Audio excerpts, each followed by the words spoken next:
Sebelum lanjut nonton video ini, jika kalian suka dengan channel Pegawai Jalanan, silahkan kalian support kami dengan cara subscribe dan klik tanda loncengnya. Silahkan gunakan headset Anda untuk mendapatkan kualitas suara yang jernih. Selamat menonton.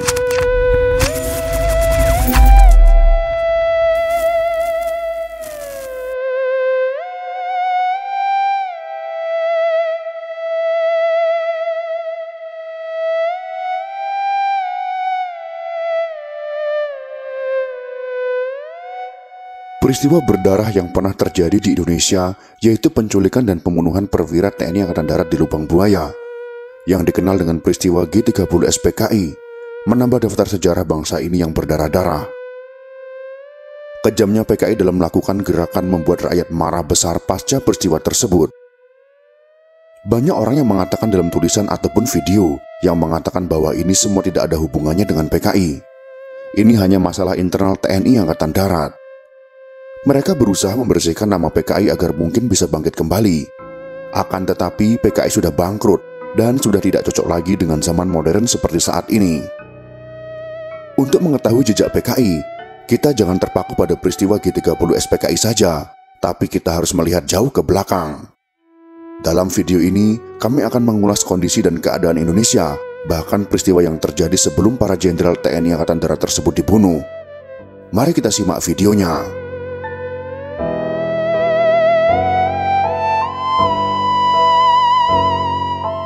Kondisi Indonesia dalam periode tahun 1960-an.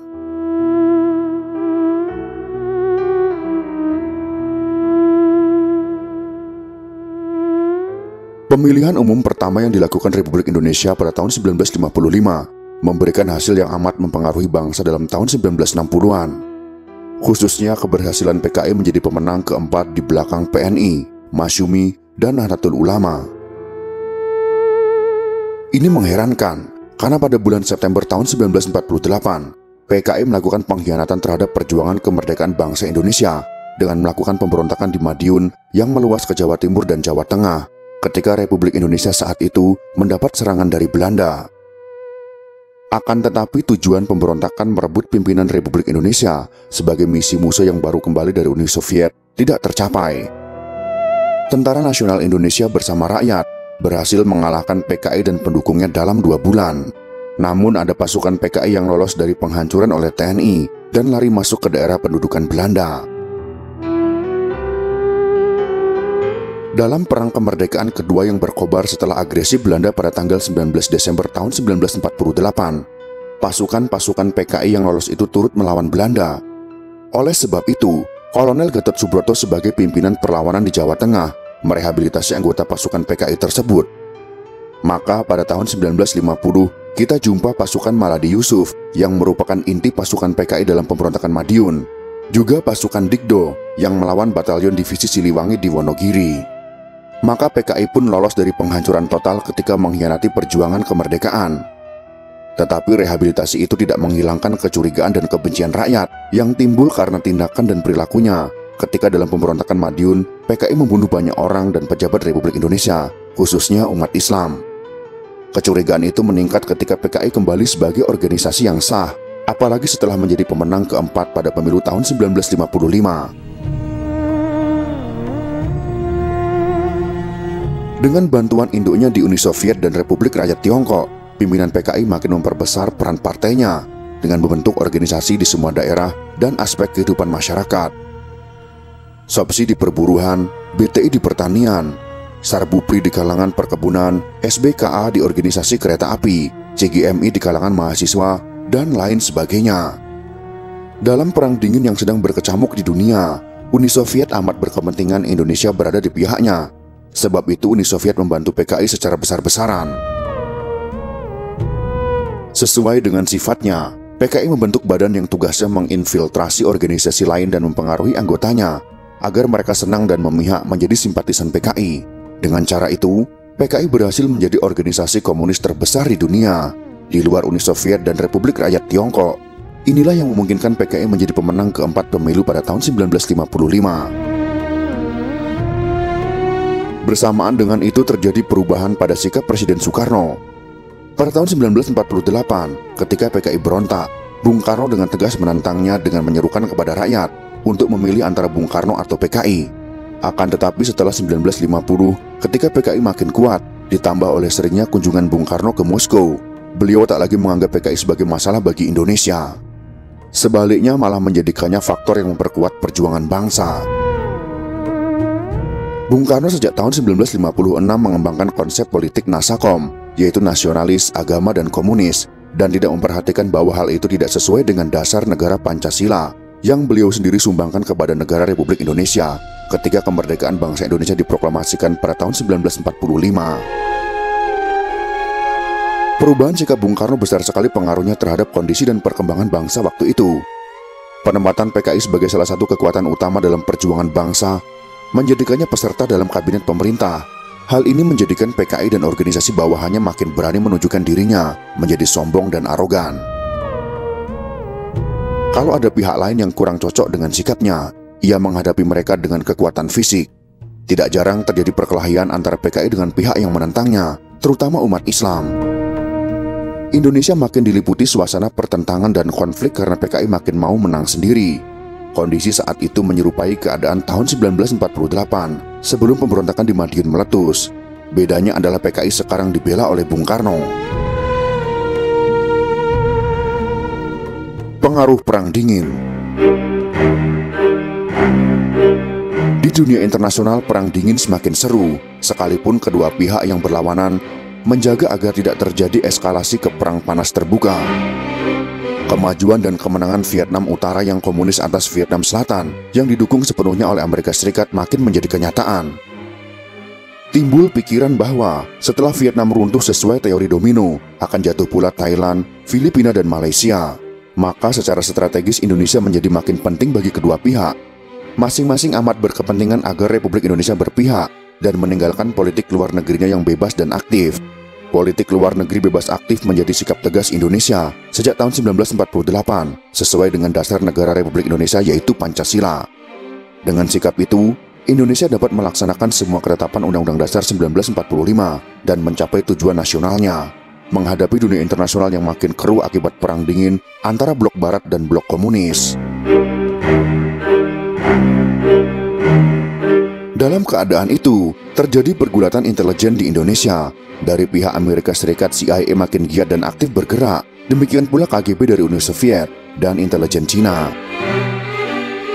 Pada tahun 1958, CIA berhasil mempengaruhi kaum militer dan politik di Sumatera dan Sulawesi untuk melawan pemerintahan pusat Negara Kesatuan Republik Indonesia yang dituduh makin dikuasai kaum komunis.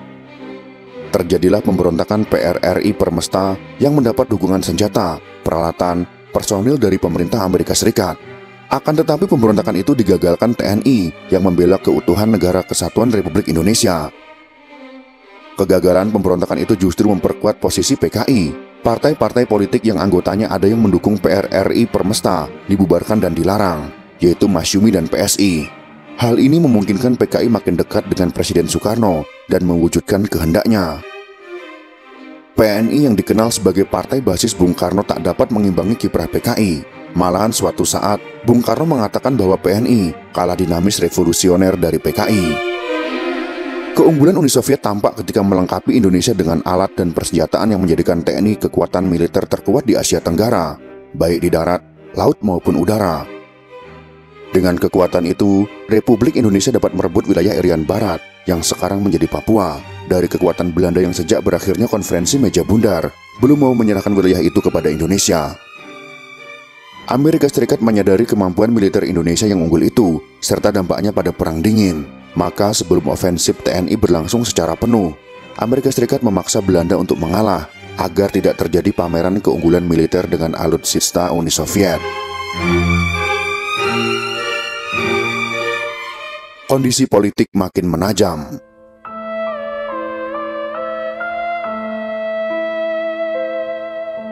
Setelah keberhasilan Indonesia mengatasi Belanda soal Irian Barat, Presiden Soekarno bukannya mengadakan konsolidasi ke dalam dan memperbaiki kondisi ekonomi yang jauh dari baik, melainkan melakukan konfrontasi terhadap Malaysia.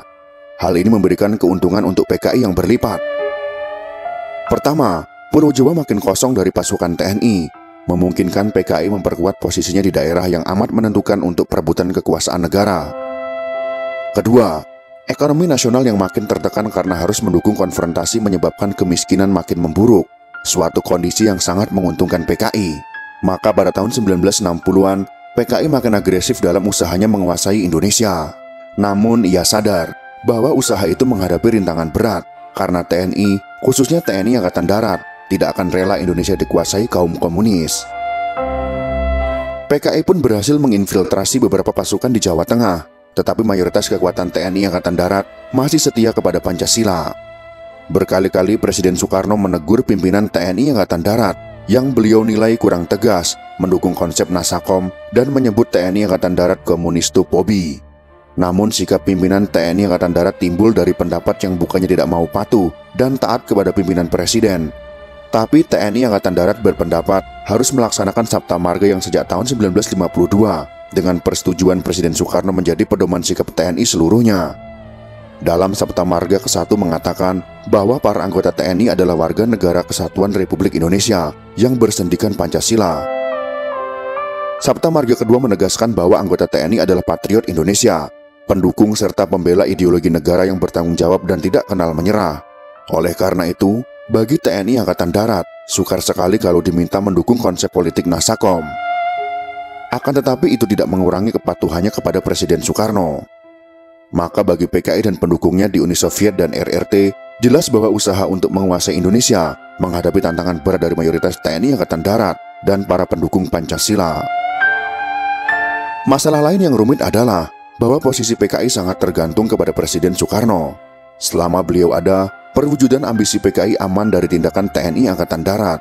Padahal mulai tampak adanya masalah yang bersangkutan dengan kesehatan beliau. Tim dokter yang dikirim oleh Republik Rakyat Tiongkok menemukan hal-hal yang cukup mengkhawatirkan. Rupanya dua hal itu amat mempengaruhi perkembangan keadaan dan pengambilan keputusan pimpinan PKI dan Moskow serta Beijing. Harus ada tindakan penentuan sebelum Presiden Soekarno tidak mampu lagi menguasai pimpinan Republik Indonesia. Maka gerak intelijen adalah makin menimbulkan kekacauan dalam masyarakat untuk mendukung perebutan kekuasaan. Juga unsur-unsur TNI yang memihak PKI makin diperkuat dan dipersiapkan untuk melakukan pemukulan. Adalah jelas bahwa perebutan kekuasaan memerlukan tindakan militer. PKI juga mengusulkan kepada Presiden Soekarno untuk membentuk Angkatan Kelima yang terdiri dari kaum buruh dan petani. Presiden Soekarno mengadakan perubahan penting dalam kepemimpinan TNI dan kepolisian. Setiap angkatan dan Polri menjadi kementerian tersendiri yang masing-masing langsung di bawah Presiden. Maka ada Menteri TNI Angkatan Darat yang sekaligus menjadi Panglima TNI Angkatan Darat. Demikian pula untuk TNI Angkatan Laut, TNI Angkatan Udara, dan Polri. Maka dengan sendirinya Kementerian Pertahanan hilang fungsinya, baik fungsi administrasi maupun fungsi mengintegrasikan kekuatan operasional militer. Dari sudut intelijen dan politik angkatan yang berdiri sendiri dapat diadu domba satu sama lain sehingga menihilkan TNI. Usulan PKI disetujui Presiden Soekarno membentuk Angkatan Kelima yang terdiri dari kalangan buruh dan tani dengan persenjataan yang akan didapat dari Republik Rakyat Tiongkok. Satu usul yang jelas hendak memperlemah posisi TNI Angkatan Darat. Demo unsur PKI terhadap Kedutaan Besar Inggris disertai gerakan dalam gedung menemukan dokumen yang dinamakan dokumen Gilchrist. Dalam dokumen itu disebut adanya Local Army Friends yang berpihak pada Inggris Amerika Serikat sine Kolim. Organisasi intelijen BPI yang dipimpin oleh Dr. Subandrio melaporkan kepada Presiden Soekarno bahwa di TNI Angkatan Darat ada Dewan Jenderal yang merencanakan coup d'etat atau perebutan kekuasaan. Pendeknya diciptakan kondisi masyarakat yang memojokkan TNI Angkatan Darat sebagai pihak yang kontra revolusi yang salah. Sebab kemudian terbukti bahwa yang disebut dokumen Gilchrist adalah buatan KGB, intelijen Uni Soviet. Dan dewan yang ada di TNI Angkatan Darat adalah Dewan Jabatan dan Kepangkatan, yaitu dewan-dewan yang mengurus kenaikan jabatan dan pangkat perwira menengah pilihan dan perwira tinggi. Hal ini dilaporkan oleh Jenderal Ahmad Yani sebagai Menpangat kepada Presiden Soekarno. PKI makin marah kepada TNI Angkatan Darat yang menolak adanya Angkatan Kelima.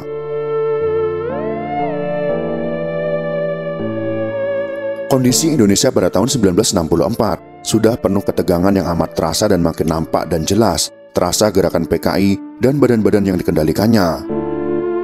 Banyak terjadi gontokan-gontokan antara organisasi di bawah PKI dengan badan-badan lain yang dinilai melawan PKI.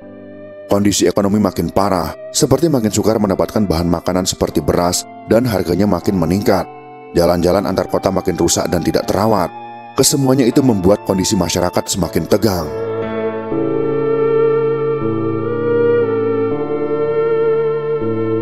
Peristiwa G30 SPKI meletus.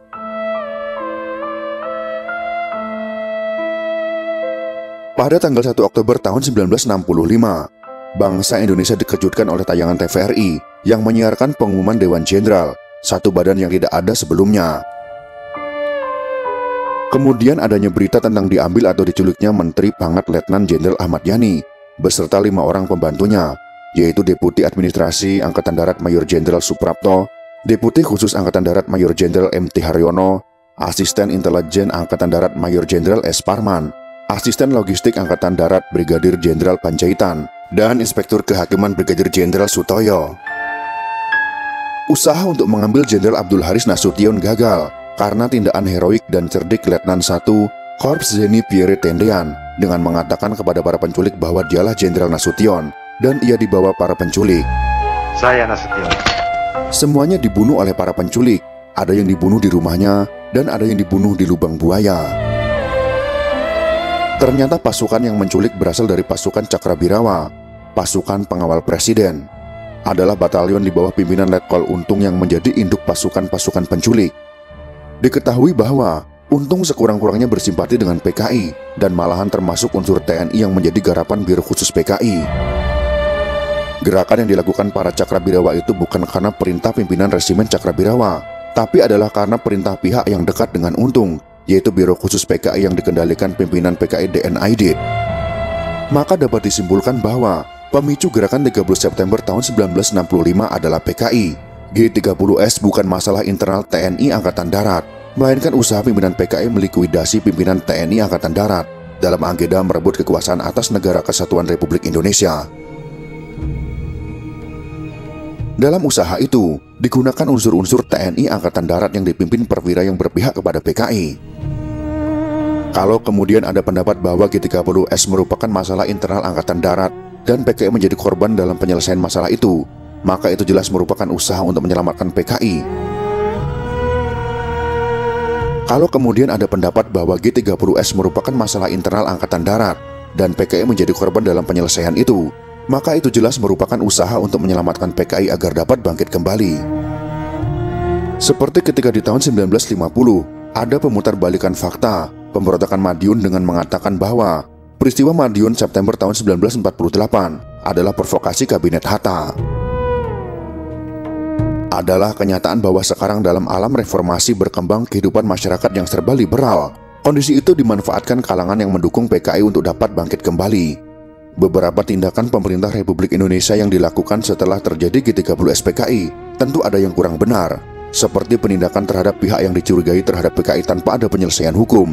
Hal-hal itu sekarang digunakan untuk memojokkan pemerintah Republik Indonesia dan pihak-pihak pembela Pancasila untuk membuka jalan bagi bangkitnya PKI atau komunis gaya baru. Itulah sekelumit pembahasan tentang peristiwa ataupun keadaan politik Indonesia sebelum G30 SPKI terjadi. Semoga informasi ini bisa bermanfaat untuk kita semua. Jika kalian suka dengan video ini, silakan berikan jempol ke atas. Dan jika kalian menganggap video ini bermanfaat, maka bagikanlah untuk teman-teman Anda yang lain. Terima kasih sudah menonton.